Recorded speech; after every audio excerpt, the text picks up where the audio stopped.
A busy weekend for Madison County fire crews, putting a spotlight on the fire risk all across the county. Yeah, with burn bans still in effect, firefighters are asking you to help prevent that next call. 5 News reporter Emily Moss explains.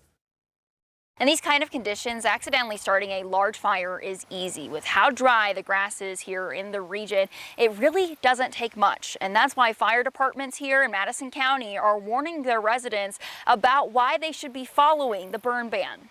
On Friday, Huntsville, Smyrna, and Bohannon Mountain crews spent hours battling a wildland fire in a secluded part of the county. Huntsville Fire Chief Kevin Shin says it started with people burning their trash. Individuals were out and they thought they could burn trash and it wouldn't be a big deal, and it became a big deal. Probably 15 acres of fire there. On Sunday, Huntsville firefighters were called to another large fire at the Royal Oak charcoal plant. And even with some rain, Smyrna Assistant Fire Chief Race Markley says conditions are drying out fast.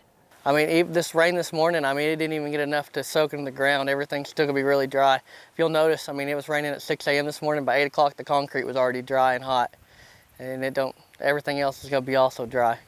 And with more rain possible this week, Shin says it can create a false sense of safety, that it's now okay to burn. And that's one of those misconceptions a lot of people have. When it rains, they think, okay, well, everything's good. But what happens is the moisture will seep into the ground and the ground covering is still dry. And so it doesn't take long, especially if the sun comes out. We're right back in the same conditions where everything is volatile, and if it catches fire, it's going to spread. If you see smoke, Ray says, don't wait to report it. And a warning, if you disobey the ban, you could get a ticket. And, be watching. If you do see smoke, don't be scared to call and report it, because any little thing like that, the faster we can get there and put it out, the better. In Madison County, covering news where you live, Emily Moss, 5 News.